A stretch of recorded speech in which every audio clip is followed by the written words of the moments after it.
show up. I don't ever slow up, no I don't take shit. I got no love for the fakeness. If you wanna play tough and wanna hate this, I'll always show up and make a statement. I don't ever slow up. అంటే నేను నువ్వే కావాలో పెద్ద production level పెద్ద involve అవ్వాలా నేను, ఎందుకంటే నేను అప్పుడు చిన్నోతో కూడా రాస్తున్నా ప్యారలల్గా. దానితోడు నువ్వే కావాలి ఇంకా మరీ అసలు స్టామింగ్ స్పీడ్ కదా అలా. ఇప్పుడు ఒకసారి నేను అక్కడికి వస్తే ఎక్కడికి అన్నపూర్ణ పైన స్టూడియోలో నైట్ టైం ఆ పాట చేస్తున్నారు, ఇది లైల్ ఆల్తా నైట్ ఎఫెక్ట్లో చేస్తున్నారు. అవును, అది చేసినప్పుడు వచ్చాను. తర్వాత ఇంకోసారి ఆ నైట్ టైం శుక్రియ సాంగ్, అది తర్వాత నైట్ ఆ ఇద్దరి మధ్యన సీన్ ఉంటుంది కదా, ఏది నువ్వేనా నాకు చెప్పుండొచ్చు కదా అనేది ఆ గోడ దగ్గరే. అది తెల్లారేకంగా నేను దాదాపు 1 గంటన్నర 2 దాకా తర్వాత వెళ్ళిపోయాను. తర్వాత 4 దాకా చేశారు అది ఆల్మోస్ట్.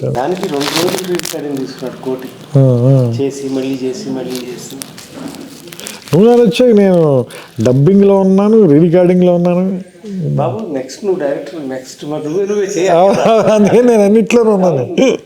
ప్రాబ్లం ఎక్కడ వస్తుందంటే, ఇది వరకటి రోజుల్లో స్క్రిప్ట్ రాసి డైలాగ్ వర్షన్ వినిపించేవాళ్ళు నిర్మాత, లేకపోతే డిపార్ట్మెంట్ అందరూ ఉండి వినేవాళ్ళు. సో రాసిన చదవడం కాదు, నువ్వు చూసింది మేము చూసేవాళ్ళం ఆ ట్రావెల్కి. అది మన పక్క రూమ్, మేము రాసే రూమ్ కాకుండా పక్కన ఇంకో రూమ్ ఉండదు, అందులో కూర్చునేవాళ్ళం సెట్టింగ్. సో అందుకే ఈ సినిమాకి మనం ప్రకాష్ రాజ్ కాకుండా ఎవరిని ఊహించుకోలేకపోయాం. ఆ డిక్షన్తో సహా డైలాగ్ చదివి చెప్పేటప్పుడు ఓకే ఆర్టిస్ట్ మిగతా కాదు కానీ ఇతను ఫిక్స్ అయిపోయాడు. సో అందులో 22 సీన్స్ ప్రకాష్ రాజ్ కాకుండా ఎవరిని ఊహించుకోలేదు. 22 సీన్స్ గుర్తుంది నాకు. నేను అన్నీ ఏంటంటే, నేను సెట్లో ఫస్ట్ మీరు హౌస్ సెట్ వేసిన తర్వాత అప్పుడు ఇలా లొకేషన్ చూసి వచ్చారు, వచ్చి చెప్పారు నాకు అక్కడ హౌస్ అవుట్డోర్లో వేద్దాం అనుకుంటున్నాం అది ఇది అని, ఇది నానక్రామ్ కూడా వేసిన తర్వాత అప్పుడు అదే సెట్లో ప్రకాష్ రాజ్ వచ్చిన ఫస్ట్ డే నేనే కూర్చుని మొత్తం ఆ 22 సీన్స్ నేరేట్ చేస్తుంటే అతను తన హ్యాండ్ రైటింగ్తో రాసుకున్నాడు. అప్పుడు ఇంకా తెలుగు రాదు కానీ కన్నడలో రాసుకున్నాడు ఆయన మొత్తం అన్ని సీన్స్. గుర్తుంది నాకు, 22 సీన్స్ రాశాడు మొత్తం. అలాగే అది కూడా గుర్తు. నేను సుహాసిని గారితో సీన్ చేస్తుంటే వస్తే మీరు ఆ డైలాగ్ చెప్పారు, మంచివాడ చెడ్డవాడ అంటే కాదు మణిరత్నం.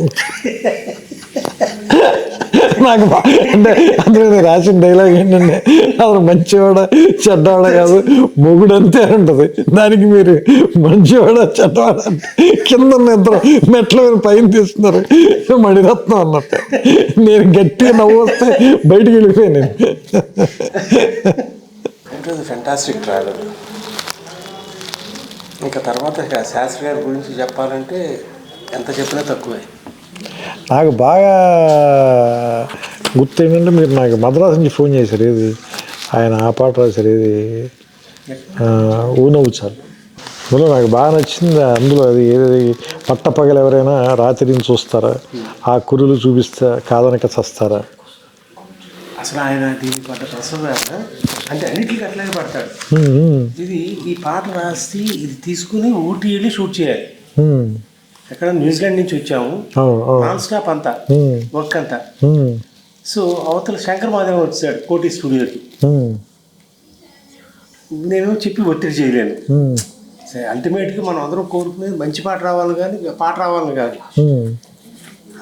ఏం చేయాలి, ఓకే పాట ఆపేయాల్సి వస్తుంది, రకరకాలుగా ఉంటుంది. అరే ఆగా వచ్చింది అది బిగిన్ చేసి అప్పుడు వరుస సరే పద బయలుదేరతాం అని పల్లవి బిగిన్ చేసి కార్లో రాసుకుంటూ వెళ్ళి, అందుకే నీకు అందులో పల్లవులు మొత్తం ఉండవు, అది ఎక్కడ మిస్ప్లేస్ అయింది. అదే ఆ కురులు చీకటిలో చిక్కుకుని అని, ఆ కురుల చీకటిలో చిక్కుకుని ఉంది. యాక్చువల్గా తర్వాత కంప్లీట్ చేస్తారు, ఆ కురులు చూపిస్తే కాదనక చేస్తారు. బెస్ట్ పార్ట్ ఏంటంటే, ఆయన రాసే ప్రతి లైన్కి మనం ఫాలో అవుతూ ఉండేవాడు. అల్టిమేట్గా తీసుకొచ్చి దీని పాట అని అంటాం కాదు. ఒక్క లైన్ రాసిన దానికి అసలు ఎక్సైట్ అయిపోయాడు. ఒక్కొక్క రోజు ఒక్క లైనే అంతే. తను చాలా రకరకాలు రాసి అక్కడ పెట్టేవాడు. ఇటు మని బాగుంది కదా, వాళ్ళు చేయడం బాగుంది కదా, దిగుతుంది రాదు, గాలిపటం కాకనా అంట, అది ఈ మాట చాలు, ఇది అయిపోయింది. చరణం అయిపోతే అప్పుడు పల్లవికి వెళ్ళటం. ఫస్ట్ చరణం కంప్లీట్ చేశాడు, గాలిపటం కాకనా అందా రాసి, అది నా రైటింగ్.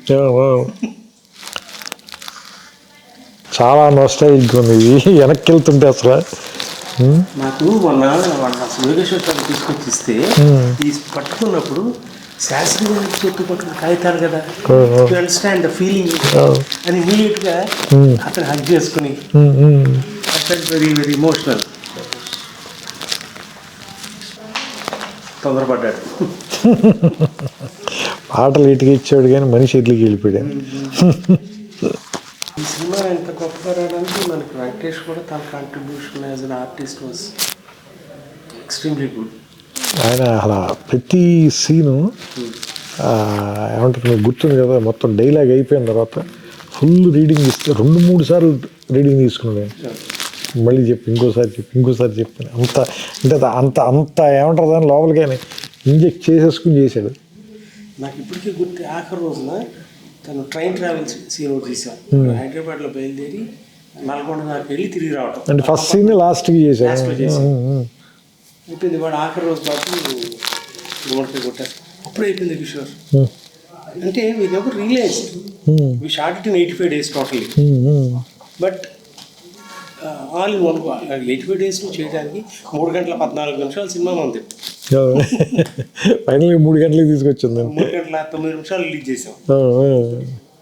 అంటే ఇప్పుడు యూట్యూబ్లో ఉంది 3 hours ఉంది కదా, 2 hours 4 minutes ఉంటుందా? అంటే బహుశా సెన్సార్ అవన్నీ ఉన్నాయి అనుకుంటా. సుహాసిని సీన్ గురించి ఎంత కాంట్రవర్సీ ఉండేది రిలీజ్ అయినప్పుడు. ఎందుకంటే ఫ్యాన్స్ వాళ్ళందరికీ ఆ సీన్. మీరు ఒక్కడే భయపడలా, నేను భయపడి అసలు నేను ఎలాగోలా కట్ చేసేద్దాం ఏదండి, ఏం కాదు నువ్వు ఈ వారం రోజులు వదిలే చెప్తాను నువ్వు అన్నారు. లేదు నాకు అది ఏమంటుందని నైట్స్ నాకు ఫోన్ చేశారు మీరు రాత్రి 11ంటికి 11:30కి. నేను రూమ్లో ఉంటే అప్పుడు ల్యాండ్లైన్ కదా, ల్యాండ్లైన్ ఫోన్ చేసి ఈ సీన్ చదువుతున్నాను, ఈ డైలాగ్ చాలా బాగా రాశాను, అది చాలా ఫీల్ అయి చెప్పారు నాకు. ఇప్పుడు కూడా నువ్వు మంచి డైలాగ్ రాసినా అట్లాగే చెప్పేవాడు. గుండెలో అన్నమాట, కళంలో చూడాలి కావాలి. తర్వాత అమ్మ ఆవకాయ అంజలి మంచి మాట వచ్చింది, మంచి డైలాగ్ వచ్చింది చెప్పడం. Travel was different. అవి ఇప్పుడు అసలు చాలా ఫేమస్ లైన్స్ అయిపోయాయి. అప్పుడు మనం మాత్రం ఎంజాయ్ చేసిన లైన్స్ అవి. చూస్తా 4 అయిపోయింది. 24 సార్ 25 సెప్టెంబర్ 6కి. ఇది 25 సంవత్సరం సెలవు. ఇది చాలా మందికి స్ట్రెస్ బస్టర్ సార్ ఈ సినిమా. ఎగ్జాక్ట్లీ. ఫస్ట్ ఈ సినిమా మనం ఒక ప్రివ్యూ రామనాయుడులో వేసాం సార్. నాయుడు గారి ఫ్యామిలీ అందరికీ వేసాం. మీరు, నేను, భాస్కర్ గారు కూడా. సినిమా అయిన వెంటనే బయటకు వచ్చి వెంకటేష్ గారి వైఫ్ చెప్పారు అన్నమాట, ఏమని నెక్స్ట్ జనరేషన్స్కి ఇది వరకంటే ఇప్పుడు మనం అంత గుండమ్మ కదా మిస్ అన్న ఎలాగే మనం మళ్ళీ రీవిజిట్ చేసి మనకి ఎప్పుడు మనసు బాగోపోయినా ఎలా చూస్తామో అలాగా డౌన్ ది లేన్ ఒక 15-20 years తర్వాత ఈ సినిమాని మళ్ళీ రీవిజిట్ చేసి చూస్తారు అందరూ ఈ సినిమా గురించి అని ఆవిడ ఆ మాట చెప్తే నేను అంటే జెన్యూన్ చెప్పి నేను నమ్మలేదు. ఎందుకంటే నేను అంత దూరం నేను చూడలేదు. అందుడు మనమే రాసి ఉన్నాం కూడా కదా, అది మనకి తెలియదు కదా అది. సో అది ఆవిడ చెప్పింది ఇప్పుడు అందరు చెప్తుంటే నేను చాలాసార్లు ఆవిడ తెలుసుకుంటాను. నాకు ఇది 4K చేసిన తర్వాత ఆ థియేటర్కి వెళ్ళి లేకపోతే క్యూర్కి వెళ్ళి వాళ్ళు ఎవరితో ఉన్నా నువ్వు నచ్చావు నిర్మాత అంటే ఇప్పుడు కూడా గౌరవంగా చూస్తాను. నన్ను వచ్చి సార్ మీ సినిమా ఎన్నిసార్లు చూసాము, స్ట్రెస్ బస్టర్ సార్, ఇప్పుడు కోరుకుంటూ ఇదే చూస్తాం. నన్ను ఎవరో 9 సంవత్సరాలు పిల్లాడు వాడు తాతగారు ఫోన్ చేయించాడు. వాడు కథ ఏం అర్థం అవుతుందండి అన్నా నేను. సార్ అన్ని సినిమాలు చూస్తాడు, నువ్వు నాన్న వచ్చావు రాగానే ఇప్పుడు చూస్తానంటాడు. వైజాగ్ డిస్ట్రిబ్యూటర్ మనోడు. That gives so much satisfaction having entertain people. అందరూ ఒకసారి చెప్పడం సాంగ్ పాపం ఎంత ఇబ్బంది పెట్టారు శాస్త్రి గారు. కానీ దారుణం సార్ 10 days తర్వాత ఫస్ట్ రాసిన వెర్షన్ నేను చదివి వినిపిస్తే చాలా బాగుందని అంటే తెగ తిట్టాడు మన ఇద్దరిని. ఫస్ట్ రాశాను ఇదని నన్నైతే మామూలుగా తిట్టలేదు. నువ్వు నీ చేదస్తు నువ్వు కిషోర్కి ఇద్దరు కలిపి నా దుంప తెంపేశారు. అసలు మీకు క్లారిటీ ఉందండి.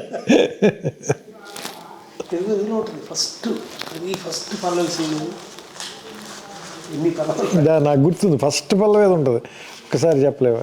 అవును ఇది పైన ఉంది సార్, ఒక్కసారి చెప్పలేము.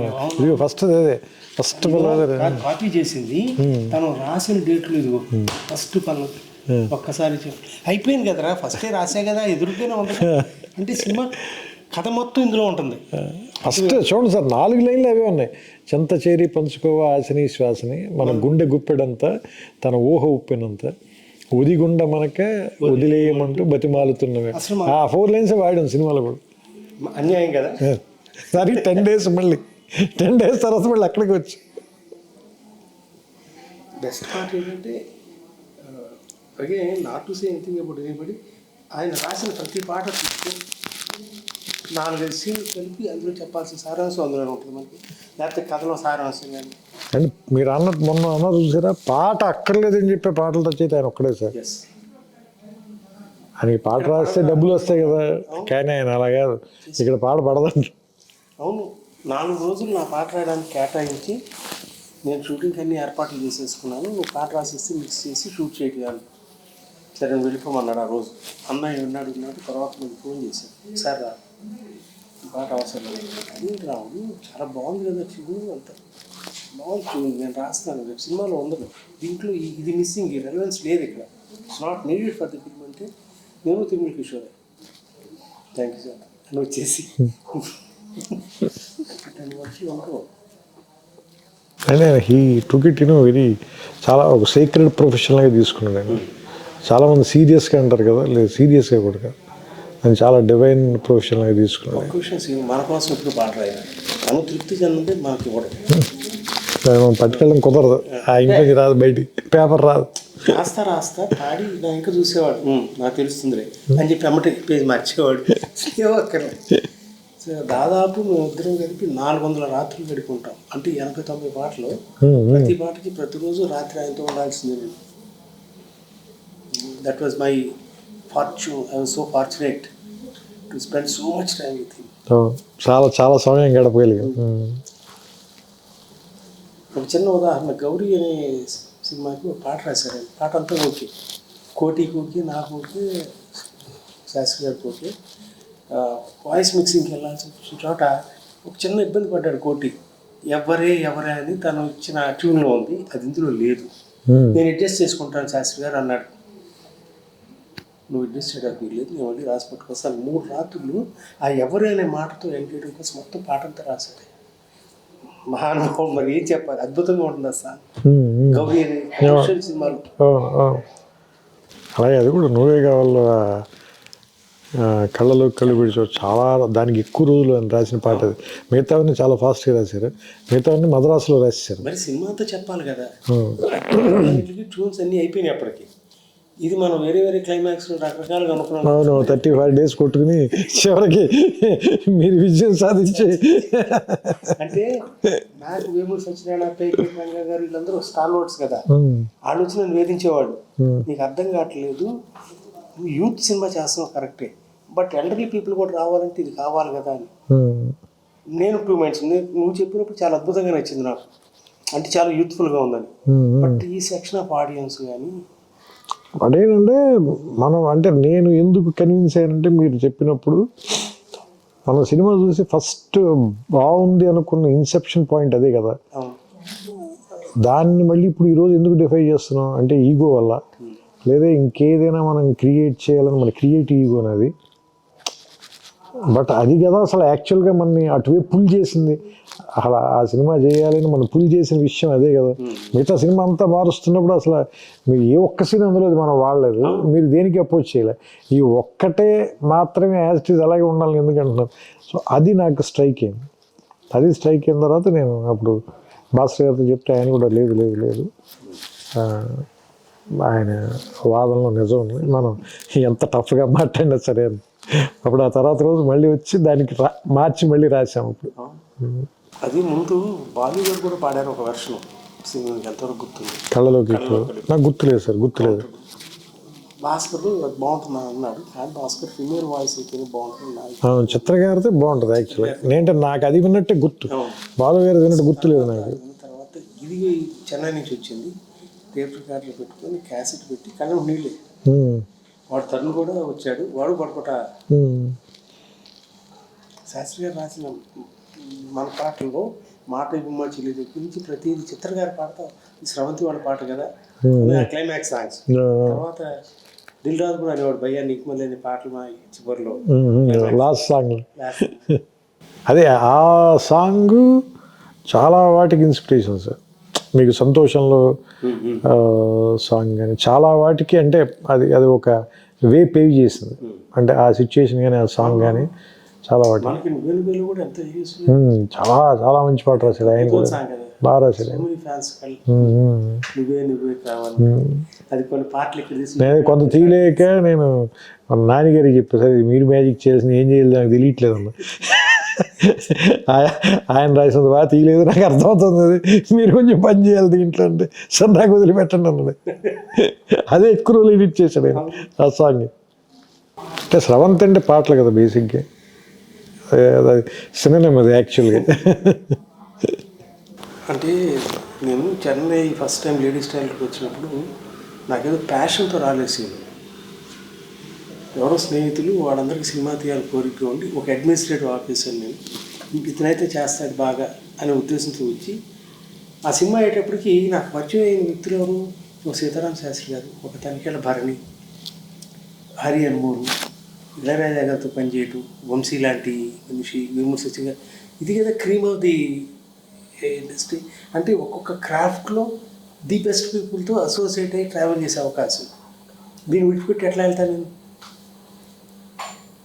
So I was so fortunate. I started following in love with the cinema.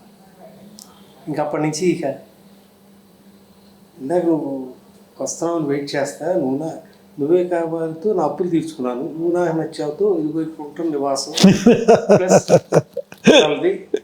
కానీ దానికి చాలా డబ్బు వచ్చింది, దాచుకుంటే 100 కోట్లు అయ్యేదేమో, కానీ ఇంకో సినిమా తీయడానికి డబ్బులు ఉంటే చాలా మనస్తత్వంతోనే చేశాను నేను, నో రిగ్రెట్స్. సో మనకి నిజంగా మనకేం తెలుసు ఆ టైంకి, అది ఫ్లో అవ్వాలంతే. మనం మీడియం సార్ అంతే, నాకు అదే అనిపిస్తుంది. అంటే ఏదో హ్యూమిలిటీతో ఏదో చెప్పడం కాదు, కానీ ఆ క్షణం వరకు మనకి నిజంగా ఏం తెలుసు. నువ్వు నచ్చావు ఎగ్జాక్ట్గా చెప్పాలంటే ఒక 1 month పాటు చాలా ప్రెషర్లో ఉన్నాను సార్. ఎందుకంటే టేక్ ఆఫ్ ముందు అసలు ఎలాంటి కథ చేయాలి అనే దానికి నేను మిమ్మల్ని విజయభాస్కర్ గారిని ఇద్దరిని రెచ్చగొట్టేశాను. నేను వెంకటేష్ గారికి కథ చేసేస్తున్నానని చెప్పేశాను మీ ఇద్దరికి. సరే మీరు మీ అనుభవం కొద్దీ పెద్ద ఎక్కువ ఆవేశపడకుండా సర్లేసి ఎక్కువ ప్రెషర్ ఫీల్ అవ్వదు దానికి, take your time and do it, let us see ఎలా జరిగితే ఎలా జరుగుతుంది అన్నట్టు చెప్పారు మీరు. ఎందుకంటే మీరు అసలు ఒక్కసారి కూడా ఫోన్ చేసి ఎంతవరకు వచ్చిందని అడగల, ఎందుకంటే మీకు తెలుసు అడిగితే ఇంకా ప్రెషర్ ఫీల్ అయిపోతాడని. ఒక 30 days కూర్చున్నాను నేను భాస్కర్ గారు. రోజు రావటం, ఆయన ఇంట్లో కూర్చోవటం, లేదంటే నా రూమ్లో కూర్చోవటం, లేదంటే స్రవంతి ఆఫీస్కి రావటం, కొమ్మం తింటాం, వెళ్ళి పడుకోవటం తప్ప అసలు ఏమి అసలు ఒక 20 days 30 days అయితే ఏమీ రాలేదు sir. Nothing was in my mind. ఒకరోజు సడన్గా నాకు కళ అనుకోవచ్చు సార్, అది మీరు కళ లాంటిది నిద్రపోతుంటే వచ్చిందో ఏంటో అలాంటి ఫీలింగ్. ఏంటంటే ఒక కాలనీలో ఒక అమ్మాయి తాలూకు ఎంగేజ్మెంట్ జరుగుతుంది, ఫస్ట్ చెప్పింది గుర్తుందో లేదో, ఎంగేజ్మెంట్ జరుగుతుంది.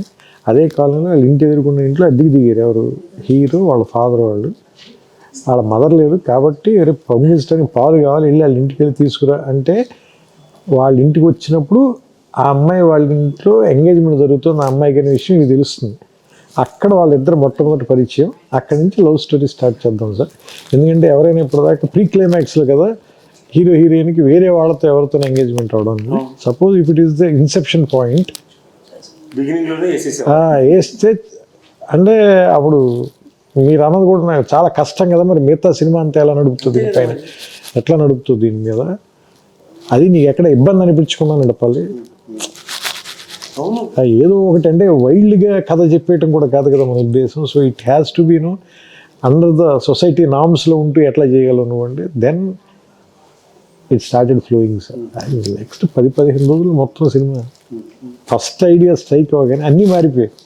అసలు వాళ్ళ కాలనీలో దిగటం అనేది లేదు, వీళ్ళ ఫాదర్ ఫ్రెండ్స్ అని అదొకటే ఉంది, మిగతావన్నీ మారిపోయి. అది నిజంగా కత్తిమీద సాంగ్ మన భాస్కర్ మాట్లాడుతుంది ఒక క్లిప్ చూసాను. ప్రతి ఎక్స్ప్రెషన్ తీసుకోవడం దగ్గర ఇట్ వాజ్ నైఫ్ ఎడ్జ్.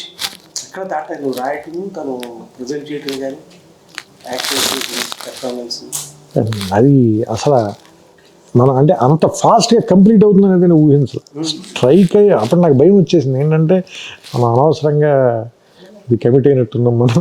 నేను చెప్తాను, నాకు అక్టోబర్ 13న నువ్వే కావాలి రిలీజ్ అయింది. సో ఆ జోష్లో వాటిలో నువ్వు ఎవరు వెళ్ళటం, లేకపోతే నేను అక్కడెక్కడ పార్టీలు చేసుకోవటం అయిపోయింది.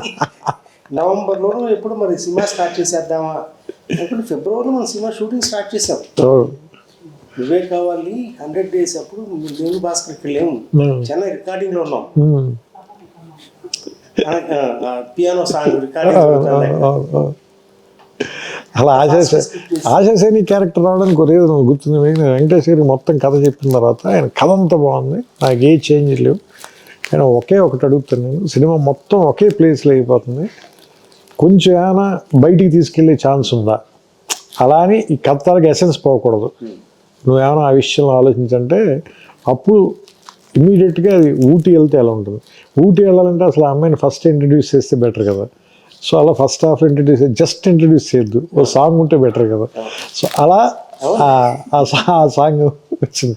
సో దానివల్ల 2 సాంగ్లు వచ్చాయి. సెకండ్ హాఫ్లో బోనం ఉత్సవాలు వచ్చింది, ఫస్ట్ హాఫ్లోనేమో ప్రియతమ పాట వచ్చింది. అంటే భాస్కర్ గారికి ఏమో 6 పాటలు ఉండాల్సింది. అవును, వాళ్ళిద్దరు ఆర్మీ కనెక్షన్ కదా. శాస్త్రి గారు కూడా అదేనా, ఇది భువన్ చంద్ర పాట అయ్యాది. ప్రీతమ అని రాసినట్టున్నారు కదా, భువన్ చంద్ర గారు రాసినట్టున్నారు ప్రీతమ పాట పియానో సాంగ్. కోటి కూడా ఏ మాట ఎక్స్ట్రాడినరీ. అసలు ఈ సాంగ్స్ ఎంత అద్భుతంగా వచ్చినా బ్యాక్గ్రౌండ్ స్కోర్ మీకు తెలియదు. నేను భాస్కర్ కలిసి బ్యాక్గ్రౌండ్ స్కోర్ ఎంత రామాయణాన్ని చూశాను. నాకు టెన్షన్ వచ్చేసింది, అందుకు చాలా ఓవర్ డబ్స్ యాడ్ చేయలేదు. మిస్ అయిపోతుంది, ఏంటి ఏది తేడా కొట్టాలి. నేనున్న తర్వాత వచ్చినప్పుడు మీరే చేయించారు, భాస్కర్ గారు కూడా లేరు, మీరే కూర్చున్నారు. నేను వచ్చి దాదాపు ఒక రాత్రి ఆల్మోస్ట్ ఆ రోజు ఒక 1 గంట దాకా కూర్చున్నాం మనం. అంత 6 రోజుల ముందు చూసి డిసప్పాయింట్ అయ్యాను. ఎక్కడో ఏదో తేడా కొట్టినని మా సినిమా కోసం కొంత కారు ఉంది కదా, ప్రకాష్ నువ్వు కూడా అందులో డ్రైవింగ్ నేర్చుకున్నా. కారు వేసుకుని వెళ్ళిపోతున్నాం విజయవాడ రోడ్లో. ఆర్ఎఫ్సి దాటిన తర్వాత గుర్తొచ్చింది. అక్కడి నుంచి ఫోన్ చేసి మన నైట్ తిరిగి వచ్చి లేదా నెక్స్ట్ డే మీరు ఉన్నప్పుడు నేను కూడా వచ్చినాతో కూడా ప్రతి సీన్లోనూ చేసాం. మళ్ళీ అప్పుడు నాకు గుర్తుంది, అతను పక్కన ఒక అతను ఉండేవాడు అసిస్టెంట్, ఎవరో మన జీబు, కరెక్ట్ జీబు ఉండేవాడు. ఆయన దాదాపుగా ఆయన కన్సోల్ కూడా వదిలేసి బయటికి వెళ్ళి హీ మేడ్ ఇట్ హ్యాపెన్. కోటి గారు కోటి ప్రాణం పెట్టాడు అంటాడు భయ్యా, మనం చేసినప్పుడు లైఫ్ అంటే మ్యూజికల్గా. అందులో నాకు ఆయన ఎంత పెద్ద టెక్నీషియన్ అనేది నాకు స్పృహ లేని వయసు కదా. ఐ వాజ్ టూ యంగ్ కదా సార్. 25 నువ్వే కావాలి అప్పుడు సార్ నువ్వు నానొచ్చేప్పుడు ఇప్పుడు 25-26 కదా నేను. సో అందుకని నేను చాలా మామూలుగా అగ్రెసివ్గా నా ఒపీనియన్ అని చెప్పేవాడిని. మీరు సీన్ అంటే వాళ్ళ కోటి గారు అపార్ట్మెంట్లో కూర్చోవాళ్ళగా చెబితే పాప ఆయన నా రూమ్ దగ్గరే కదా సార్, నేను వాళ్ళ రూమ్ నుంచి వచ్చేవాడిని. బట్ ఆయన చాలా స్పోర్టివ్గా తీసుకునేవారు. అంటే కుర్రాళ్ళు ఏదో ఒకటి మాట్లాడుతుంది.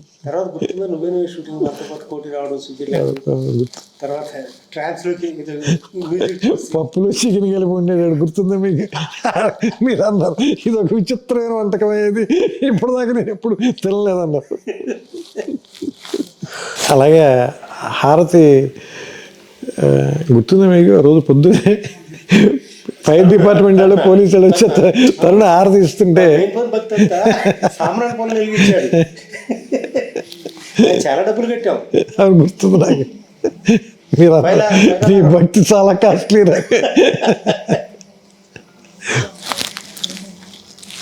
పొద్దున్నే స్నానం చేసి మంచి టవల్ కట్టుకుని మరి పూజ చేశాడు పొద్దున్నే. మరి పూజ చేసి వాడు అమ్మగారికి చెప్పాలి కోసం వాడు నేను చాలా భక్తిగా పూజ చేశాను.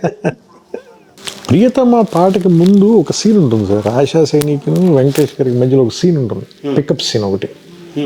అంటే చాలా మెలోడ్రామాటిక్గా మాట్లాడతాడు. నేను మిమ్మల్ని చూడలేను నేను, ఎందుకంటే మీ కళ్ళలో చూస్తే నేను తట్టుకోలేను ఇవన్నీ చెప్తాడు కదా. సీన్ ఒకటి రవీంద్ర బాబు గారు చాలా బాగా లైటప్ చేశారు. నేను లొకేషన్కి వచ్చాను, అది రామానాయుడు స్టూడియోలో పైన ఫ్లోర్లో తీశారు. అది నేను వచ్చినప్పుడు అసలు ఈ కాస్ట్యూమ్ కూడా చాలా బాగుంటుంది. ఎవరిది మన వెంకటేష్ గారి కాస్ట్యూమ్ కూడా చాలా బాగుంటుంది. ఆ అమ్మాయి కూడా చాలా బాగుంటుంది, ఎవరు ఆశాది కూడా మంచి కాస్ట్యూమ్. నేను చూస్తున్నాను, అది చూస్తున్నాను, చాలా బాగా లైట్ చేశారు. కెమెరా వర్క్ అంటే న్యూజిలాండ్ సాంగ్స్ ఉన్నమాట చెప్పలేవు పాట చాలా బాగా తీసేదండి. ఉన్నమాట చెప్పలేవు పాట అసలు మీకు గుర్తుంది లేదు, మన బస్సులో వెళ్తుండేవాళ్ళం కదా, వెంకటేష్ గారు సాయంత్రం చాలా ఆపేసి సన్సెట్ బాగుంది ఇక్కడ తీసేద్దాం 2 షాట్లని ఆయన అసలు ఇమీడియట్గా అసలు నాకంటే నేను తర్వాత చాలా పాటల కోసం కానీ లేదంటే సీన్ల కోసం కానీ అబ్రాడ్ వెళ్ళాను, కానీ that was my first trip కదా, అందుకని దట్ వాజ్ వెరీ స్పెషల్. ఇది న్యూజిలాండ్లో ఉన్న ఆ లొకేషన్స్ కానీ అంటే అందులో బెస్ట్ సీనిక్ లొకేషన్స్ అన్ని చేసాం. సదరన్ న్యూజిలాండ్లో కింద నుంచి పై దాకా వచ్చి పై నుంచి ఫైనల్గా క్రైస్ట్ చర్చ్లో ఆగి అక్కడ ర్యాప్ చేసి దెన్ బయలుదేరాం మనం. తర్వాత నువ్వే కావాలప్పుడు పెయింటింగ్ మీద బిల్డింగ్కి కలర్స్ వేస్తే దాని మీద ఒక సాంగ్ సిచ్యువేషన్ ఏదో అనుకునేవాడు. ఆకాశం దిగి వచ్చి మబ్బులతో కొందరికి లీడ్ అని చూసావా, గుర్తుందో లేదు? నువ్వే కావాలప్పుడు ఎప్పుడు స్క్రిప్ట్ చెప్తాను, you had that in mind. Correct, paint colours వేస్తారు మ్యారేజ్కి ముందు, ఇప్పుడు ఇంటికి కలర్స్ వేస్తారు కదా, దానిపైన అనుకున్నాను. దాంట్లో నుంచే ఆకాశం దిగి వచ్చి మబ్బులతో మన తండ్రి అట్లా. శాస్త్రి గారు దానికి ఎన్ని రోజులు రాశారు తెలుసా పాట? గుర్తుంది, 8 రోజులు రాశారు. నేను ఆ పాటకి ఫుల్ ఫ్లెడ్జ్డ్గా ఉన్నా పూర్తిగా. అంటే నువ్వు నా నచ్చాలి అన్ని పాటలు కూర్చున్నా నేను, ఎక్సెప్ట్ ఓ నవ్వు చాలా పాట ఒకటే తప్ప. ఎందుకంటే దానికి నేను హైదరాబాద్లో ఉన్నాను, మీరు అక్కడ ఉన్నారు కాబట్టి. బట్ మిగతా పాటలన్నిటికీ నేను అన్ని పాటలకి నేను ఉన్నా ఆయనతో పాటు. I was there sitting with him night time. ఎందుకంటే భాస్కర్ గారు 9:30 తర్వాత నుంచి పడుకునేవారు కదా. ఈయన ఏదో లైన్ చెప్తే బాగుందన్న అంటే, భాస్కర్ నీకు వెళ్ళండి భాస్కర్ అంత ఎర్రగా అయిపోయి వెళ్ళి పడుకునేవాడు. చెరొక 3 సిగరెట్ ప్యాకెట్లు ఉండేది. ఎంత దారుణం చూడు పాపం ఆయన. Use to smoke right through the night. అసలు మామూలుగా వచ్చారు ఒక సాంగ్ గ్రీన్ పార్క్లో రూమ్ తీసుకుని మనసు తాకి మనం 12 రాత్రులు రాశాడు ఆ పాట, 12 nights. ఎలా చెప్పను, నా చేతస్థ కొద్ది రావడం నాకు ఇదేదో కావాలి అని అంట. ఏమిట్రా నువ్వు 12 నైట్లు ఇద్దరి చెరువుడు సిగరెట్ ప్యాకెట్లు ఎందుకు గ్రీన్ పార్క్కి వచ్చి ఉన్నాను తీసుకొస్తే మొత్తం పీకలమయ్యి సిగరెట్ పీకలమయ్యి. అంటే దానికంటే కూడా తీవ్రత సార్ ఆయన ఏమంటారు దాన్ని, మిగతా అన్ని విషయాల కంటే కూడా ఆయన తీవ్రతే విపరీతమైన భావ తీవ్రత కదా. ఆ తీవ్రత కదా సార్ ఆయన శరీరం జ్వలించిపోయిందేమో అనిపిస్తుంది నాకు. ఎందుకంటే లాస్ట్ 10 years ఆయన కూడా స్మోకింగ్ మానేశాడు కదా సార్. బట్ ఆయన భావ తీవ్రత శరీరం తట్టుకోలేకపోయింది. వాళ్ళకి ఇద్దరికి పడుకునే అలవాట్లేదు కదా సార్ మీకు ఆయనకి ఇద్దరికి. నేను మెల్లగా 1 గంటకి 2 వెళ్ళి బయట సోఫాలో పడుకునే ఉండేది. వీళ్ళిద్దరితో అవదలే మనం పెట్టుకుంటే చచ్చిపోతాం మనం.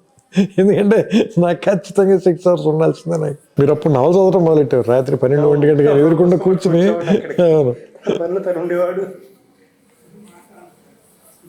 ఎవరైనా భీమ్బాయ్ మనకి కిందకి వెళ్ళి టీలు తీసుకొస్తున్నాడు. నేను ఆ పెంట్ హౌస్ బయట కూర్చున్న రాత్రులు, అవి those are the best days, అంటే బెస్ట్ నైట్స్. దాని రిజల్ట్ కదా ఇవాళ కూడా వెంకటేష్ గారి వైఫ్ సినిమా చూసి కాలం గుర్తుపెట్టుకున్న సినిమా. ఇవాళ ఎవరిని అడిగినా కానీ ఎవరితో మాట్లాడినా అది స్ట్రెస్ బస్టర్ అండి. నాకు ఎప్పుడు మూడ్ బాగా లేకపోయినా వెళ్ళిపోయి సినిమా కాసేపు చూస్తాను. అట్లాంటివి చాలా తరచుగా వింటూ ఉంటాం. బట్ అంటే కథ విన్న వెంటనే సార్, అంటే అందరికంటే మనం ఎవరికి ఎక్కువ క్రెడిట్ ఇవ్వాలంటే వెంకటేష్ గారికి. కథ విన్న వెంటనే గుర్తు కింద మీరు వెయిట్ చేస్తున్నారు. మీరు భాస్కర్ గారు అసలు తెగ టెన్షన్ పడిపోతే వీడు పైకి వెళ్ళాడు, వీడు అసలు ఏం చెబుతున్నాడు, వీడు మనకి చెప్పిన కథ చెప్తున్నాడా లేదా ఈ టెన్షన్లో మర్చిపోయి వేరే అని చెప్తున్నాడు. అంటే నేను కంప్లీట్ అయిన తర్వాత కథ ఆయన అసలు కిందకు వచ్చి మీతో ఒకటే మాట, ఇప్పుడు వీఆర్ డూయింగ్ కిషోర్ గుర్తుంది కదా మీకు మాట, వీఆర్ డూయింగ్ దిస్ ఫిల్మ్ అంతే. అదొక్కటే మాట చెప్పాడు. ఇంకా అసలు ఏమి మాట, ఒక్క సింగిల్ లైన్ అంతే అసలు. ఎందుకంటే ఇమ్మీడియట్గా అప్పటికప్పుడు ఆయన ఏమంటారు అన్ని విషయాలు సెటిల్ చేసి వెళ్ళిపోయాడు అంతే. అంటే ఆయన చూశాడు ముందే సీన్. నాకు వెంటనే చెప్పాడు సార్. నెక్స్ట్ డైలాగ్ రాయడానికి ముందు ఇంకోసారి ఈ ఊటీ దాని కరెక్షన్ చెప్పడానికి వెళ్ళినప్పుడు, ఇది క్యారెక్టరైజేషన్ బేస్డ్ సినిమా సీన్ ఇది. దీని అందుకని ఏంటంటే నువ్వు నాకు డైలాగ్ రీడింగ్ మాత్రం కొంచెం 1-2 సార్లు నువ్వు నాకు ముందే డైలాగ్ రీడింగ్ ఇచ్చేస్తే నాకు if I have dialogue with me, so నేను ఇంకా ఏమన్నా దాని మీద వర్క్ చేయడానికి ప్లే చేయడానికి బెటర్ అవుతున్నాను. ఫస్ట్ ఆయన అడిగింది నాకు డైలాగ్ ఇచ్చాను. పోర్ట్రేట్ చేశాడు. ఆ సినిమాలో హీరోయిజం కాదు, నొబిలిటీ ఆఫ్ ది క్యారెక్టర్. ఆ క్యారెక్టర్ నోబుల్నెస్. ఒక్క ఫైట్ లేదు సార్ సినిమా. ఒక్క ఫైట్లో ఒక హీరోయిక్ డైలాగ్ ఉండదు. ఫైట్ లేదు కదా అన్నది చిన్నపిల్లతోటి. అంటే ఆయన కాబట్టి అంత ఏమంటారు దాన్ని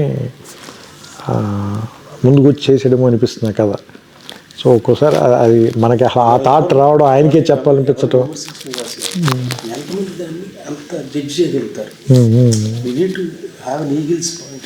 అట్లా చూడగలగాలి మొత్తం. అంటే అందులో ఏం ట్విస్ట్ ఉండదు సార్, ఏది అసలు ఏ రకమైనటువంటి కమర్షియల్ ఎలిమెంట్ ఉండదు. చాలా అసలు ఒక రకంగా చెప్పండి చాలా ఫ్లాట్గా అనిపిస్తుంది వింటున్నప్పుడు.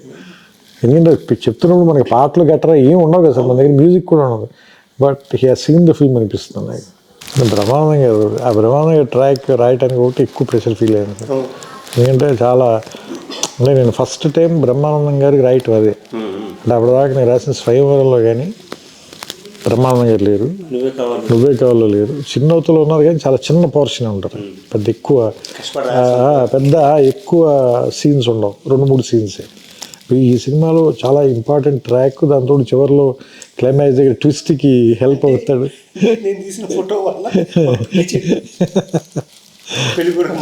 అంటే రకరకాలుగా ఉంది మాస్టర్, నాకు మాత్రం ఏం తెలుసండి, ఇంటికి వెళ్ళి చూసుకోవాలి. సో ఇలాంటివి అంటే బికాజ్ సార్ భాస్కర్ గారికి కూడా చాలా సెన్స్ ఆఫ్ హ్యూమర్ కాబట్టి నేను రాయగలిగానేమో అనిపిస్తుంది. ఎందుకంటే కొన్ని చాలా సింపుల్గా చాలా ఫ్లాట్గా ఉంటాయి పేపర్ మీద రాసినప్పుడు. బట్ ఆయనకున్న సెన్స్ ఆఫ్ హ్యూమర్ చాలా very high level sense of humour అయింది. ఒక 25-30 days రిహార్స్ చేసుకునేవాడు. మాడ్యులేషన్ 2 సీన్లు అయిపోయింది, 3 సీన్లు అయిపోయింది, రాయడం కాదు, దాని మీటర్ సెట్ చేయటం, అప్పుడు కొంచెం రిఫైన్ చేసుకోవడం. అవును అవును. అంటే ఆయనకి ఆ హ్యూమర్ ఆయనలో లేకపోతే సార్ నేను అంటే ఇంకోళ్ళకి చెప్తే ఇప్పుడు అవతల వాళ్ళకి వాళ్ళు నో చెప్పారు అనుకోండి సార్, లేదంటే వాళ్ళు అర్థం చేసుకోలేదు అనుకోండి సార్, అది మీ దాకా కూడా రాదు, ఆ రూమ్లోనే అయిపోతుంది scene. You will never know అలాంటిది సీన్ వచ్చిందని మీకు తెలియదు. ఆయనకున్న ఆ సెన్స్ ఆఫ్ హ్యూమర్ కూడా నాకు చాలా ఆయన ఒక తెలుసు కదా మీకు, ఆయన కొంచెం క్వర్కీనెస్ ఉండదు కానీ మంచి సెన్స్ ఆఫ్ హ్యూమర్ అయింది. సో అది ఏముంటుందని చాలా ఏముంటుందని అందుకని ఇప్పుడు ఎవరైనా అడిగితే అది ఎలా రాశారు, ఎవరి కాంట్రిబ్యూషన్ ఎంత మనం ఏం చెప్పలేము. దాన్ని ఏముంటుందని దాన్ని టోకెన్ వేసి ఇది నాది ఇది వాళ్ళది ఇది అయింది అలా చెప్పలేము. అంటే నేనంటే దాన్ని వెనక్కి లెక్కేసుకుంటే మీ ఏముంటుందని ఆయన అలసాని పెద్దని చెప్తాడు కదా, మంచి పద్యం రాయాలంటే ఏం చేయాలి అంటే మంచి భోజనం ఉండాలి, తర్వాత బ్రహ్మాండానికి కర్పూర తాంబూలం ఉండాలి, తర్వాత మనం చెప్పేది విని దాన్ని అర్థం చేసుకుని శభాష్ అనేటువంటి శ్రోతలు ఉండాలి. సో అందరూ ఇంపార్టెంటే. సో ఇప్పుడు నేను ఒక డైలాగ్ ఎందుకు ధైర్యంగా రాయగలనంటే అదే ఏముంటుందని భాస్కర్ గారు ప్రూవ్ చేశారు కాబట్టి.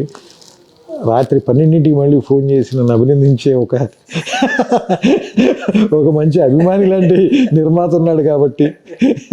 సో అంటే ఇవన్నీ అండి. అలాగే నేను కథ చెప్పిన వెంటనే దాన్ని లేదు ఖచ్చితంగా ఈ సినిమా చేసి తీరాల్సిందని హీరో ఉన్నాడు కాబట్టి ఇలా ఇంతమంది ఉన్నారు కాబట్టి అది జరిగింది సార్. లేదంటే నా ఊహలో మిగిలిపోయి ఉండొచ్చు, లేదంటే మీ ఆఫీసులో గదిలో అయిపోయి ఉండొచ్చు.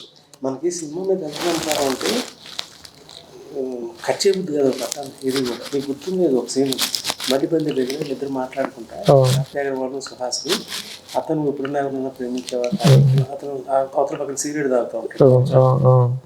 అది ఎడిటింగ్ లో తీసేద్దాం అనేది మీ అభిప్రాయం? అంటే నేను కొంచెం మరి ఎట్టి పరిస్థితి ఇది అంటే అది రివర్స్ సార్, అది మీకు తెలుసు. సామాన్యంగా ప్రొడ్యూసర్ తీసేయమంటాడు, ఇన్సెక్యూరిటీ ఫీల్ అయ్యి లాగుతోంది తీసేయండి బాబు అంటే మేము రివర్స్ పోరాడాలి, లేదండి చాలా బాగుండదు. ఇక్కడ ఇది పూర్తిగా రివర్స్, అంటే మేము తీసేద్దాం అంటే లేదు లేదు. మీకు గుర్తు లేదు, నేను భీమవరం నుంచి ఫోన్ చేశాను మీకు. నేను సంతాప సభలో ఉన్నోళ్ళ ఉన్న నా పరిస్థితి ఆల్రెడీ భీమవరంలో. ఎందుకంటే ఎవరు నేను సినిమా చూశాను సార్, సినిమా చూసి బయటకు వచ్చి నేను కూడా సార్ చాలా గొప్పలాగా నేను ఎవరిని అడగకూడదు అని అడుగుతాను. ఆ బయట ఎవడో కనిపిస్తే నేను అడిగాను, అడిగితే వాడిని 2-3 వారాలని అన్నాడు. నా పరిస్థితి అర్థం చేసుకోండి సార్. నేను ఇంటికి వెళ్ళి జెన్యూన్గా చెప్తాను సార్, మా అమ్మలో తలగ పెట్టి పడుకున్నాను. నేను చోక్ కాదు, మా అమ్మలో తలగ పెట్టి పడుకున్నా. నేను సినిమాలకి పనికిరానేమో, ఏదో ఫ్లూక్గా రాసి ఉంటాను 2 సినిమాలు, నువ్వు చెప్పినట్టే నేను తప్పు చేశాను, లెక్చరర్ ఉద్యోగం చేసుకుని ఉంటే బాగుంటుంది అంటే పాప మా అమ్మకి అర్థం కాలేదు. కొంచెం బెంబీలు ఎత్తిపోయింది ఆవిడ, ఏంటి వీడేంటి ఇలాంటివన్నీ మాట్లాడుతున్నాడని. ఎక్కి మీరు ఫోన్ చేశారు, అప్పుడు ఫోన్ చేసి నువ్వు హైదరాబాద్ రా చెప్తాను, నువ్వు ఎందుకు కంగారు పడుతున్నావు అంటే వచ్చిన తర్వాత నన్ను మీరు కారులో చూపిస్తాను నీకు నన్ను తీసుకెళ్ళారు. మీరు శాంతి థియేటర్కి 10 మంది ఉన్నారు సార్ అక్కడ. నాకు మీరు నమ్మరు అసలు, మొత్తం చెమట్లు పట్టేసి ఒళ్ళంతా తడిచిపోయింది. ఏంటి 10 మంది ఉన్నారు, కంగారు పడగా చూడు నువ్వు అని. ఇద్దరం కార్లో కూర్చొని చూస్తున్నాం సరే. 8 మంది టికెట్లు తీసుకోగానే కౌంటర్ మూసేశారు. 10 టికెట్లు 15 టికెట్లు కదా, 8 మంది మూసేశారు. అప్పుడు నేను కొంచెం ఏమంటుందని నాకు ధైర్యం వచ్చింది. వెళ్ళి అప్పుడు ఇద్దరం పైకి వెళ్ళి ఫస్ట్ షో జరుగుతుంటే వెళ్ళి తలుపు తెరిచి బయట నిలబడి లోపల అందరూ ఎలా రియాక్ట్ అవుతున్నారో చూడు, నీకు ధైర్యం వస్తుందని చెప్పి నన్ను పక్కన నుంచో పెట్టుకుని మీరు ఆ షో చూపించారు. అప్పుడు ఆ రోజు రాత్రి పడుకున్నా. లేదా పర్లేదు, ఏదో బాగానే ఉన్నట్టుగా ఉంది పరిస్థితి. అట్లాంటి సినిమాకి ఆ పరీక్షలు తప్పవు. మూవీ కావాల్సిన తెలుసు కదా, ఓడియంలో పడంగానే అట్లుండే మేనేజర్ మా మామయ్య గారు అమెరికా నుంచి ఫోన్ చేశారు, కళ్యాణ్ గారు 2 వారాలు అంతే. ఆయన నాకు చెప్పలేడు, బాబు సినిమా బాగాలేదు ఆడుతూనే ఉంది, 1 year ఆడింది అది. నాకు భీమవరంలో, నేను అది భీమవరంలో చూశాను సార్. భీమవరం వెళ్తే భీమవరంలో గేట్ కీపర్ ఉంటాడు కదా, అతను అడిగా సినిమా చూసి బయటకు వచ్చి చెప్పే కదా సార్, నేను వెతుక్కుని మరీ అడుగుతాను. అతను కష్టం సార్ అన్నది, కష్టం సార్ అని. నేను నడుచుకుంటూ వెళ్ళిపోయాను సార్ ఇంటికి. బండి మీద వెళ్ళాను నేను, సునీల్ గారు. నేను అక్కడి నుంచి నడుచుకుంటూ వెళ్ళిపోయా షాక్లో, ఏంటి ఇలా ఉంది ఇలా చెప్తున్నారు. ఆ తర్వాత సార్ అదే థియేటర్లో 300 days ఆడింది సార్. నేను మళ్ళీ ఆ 300 days దానికి ఫంక్షన్గా మేనేజర్ పిలిస్తే నేను వెళ్తే ఆ గేట్ కీపర్ సార్, నేను మీకు ఫస్ట్ డే చెప్పి గుర్తులేదు మీకు అన్నది. ఇది కష్టం అని చెప్పినాడేనా, ఆడు మర్చిపోయినట్టు ఉన్నది. నేను ఎలా మర్చిపోతాను సార్, విన్నది నేను కదా, నేను గుర్తుంది నాకు అనుకుంది. అంటే కొన్ని సినిమాలు అంటే డబ్బు తీసుకొస్తాయి సార్, కొన్ని సినిమాలు పేరు తీసుకొస్తాయి సార్, కానీ గౌరవం మాత్రం కొద్ది సినిమాలు తీసుకొస్తాయి. ఇందాక నేను చెప్పింది వాళ్ళకి కూడా దునా మంచిగా నేను తీసానంటే ఆ లుక్ డిఫరెంట్గా ఉంటుంది. అలాంటి రెస్పెక్ట్ తెచ్చిన సినిమా, డౌట్ లేదు అందులో. కిరణ్ కూడా వాళ్ళ డాడీ సినిమా తీసానంటే ఎంతో గౌరవం ఆ చుట్టుపక్కల వాళ్ళందరికీ. నీదే ఆ సినిమా, మీ నాన్నగారు తీసా. అదే మీరు ఇప్పుడు మీరు చెప్పారు కదా, రెడీ సినిమా చూసి పెళ్ళి, రెడీ చూసి పెళ్ళికి రెడీ అన్నట్టు అందరూ మన అబ్బు రాసి పెళ్లి చేసుకుని పిల్లల్ని తీసుకెళ్ళిన తర్వాత పెళ్లి చేసుకోవాలి, మీది one of his best lines అది. తన కాదు డైలాగ్ రైటర్ సినిమాకి. బట్ నేను చక్కగా నాన్న అబ్బురా చేసుకో. సో ఇదివరకు మనం రిలీజ్ చేసినప్పుడు ఆస్ట్రేలియా, యూకే ఇన్ని ఎక్కడ రిలీజ్ చేయాలి, ఆ రోజులు లేదు కదా, ప్రింట్ లేదు. సో కొంతమందికైనా రీచ్ అవుతున్న ఉద్దేశంతో ఆ కంట్రీస్లో కూడా లిమిటెడ్గానే రిలీజ్ కానీ, బట్ యూకేలో కొంచెం ఎక్కువ రిలీజ్ చేస్తున్నట్టున్నారు 7 places-లోనే. Let us see how people want to have a look at it now. అంటే కమ్యూనిటీ బికాజ్ సార్ ఇప్పుడు ఇందులో కొత్తగా వాళ్ళు తెలుసుకోవాల్సింది అయితే ఏం లేదు sir, because they know this film, they own this film. వాళ్ళు లవ్ చేశారు, రిలీజ్ చేశారు దీన్ని, వాళ్ళ జీవితంలో చాలామంది భాగం అయిపోయిన సినిమా ఇది, అందులో సందేహం లేదు. ఇప్పుడు ఏంటంటే కమ్యూనల్ ఎక్స్పీరియన్స్ కోసం సార్, అంటే ఎక్కువ మంది జనంతో, అంటే ఒక కుటుంబంతో కలిసి చూసే చాలామంది వాళ్ళ ఇళ్లలో ఓటీటీలోనూ లేదంటే టీవీలోనూ, ఇప్పుడు చాలా కుటుంబాలతో కలిసి ఓ థియేటర్లో చూస్తూ ఒక ఎక్స్పీరియన్స్ని రివ్యూ వచ్చాక చూద్దాం డిసైడ్ చేసుకోవాలని అవసరం లేని సినిమా కదా. సో ప్రెషర్ లేకుండా వెళ్ళిన సినిమా ఇది కూడా మంచి ఎక్స్పీరియన్స్ యాక్చువల్గా. అంటే శుక్రవారం వచ్చే మొదటి ఫోన్ కాల్కి భయం ఉంటుంది కదా, సో అలాంటి భయం అక్కర్లేని ఒక ఎక్స్పీరియన్స్ని కూడా నాకు తెలిసి నువ్వు నేను వచ్చి పిలిచింది మనకి. Thank you sir, thanks for everything. లేదు నిజంగా ఎస్పెషల్లీ అంటే చాలామంది ఏమంటారు దాన్ని, చాలా గొప్ప పరిచయాలని, చాలా ఏమంటారు దాన్ని, దీర్ఘకాలం ఉండే సంబంధాలు కూడా ఇచ్చింది ఈ సినిమా నాకు. అంటే వెంకటేష్ గారితో కానీ లేదంటే బట్ అంటే మీతో అని చెప్పలేదు, ఎందుకంటే అప్పటికే అంతకంటే ముందు నుంచి, అంతకుముందు 2 ఏళ్ల ముందు నుంచే కూడా ఈ సందర్భంగానే అది ఈ కథ మనం టీవీలో అది మీకు తెలుసు కాబట్టి మనందరం ఆ కుట్ర గురించి, ఆ కుట్ర కోణం మనిద్దరికీ శాస్త్రి గారికి తెలుసు కాబట్టి దాని గురించి ఇప్పుడు మాట్లాడుకోవద్దు. Love you sir, thank you sir.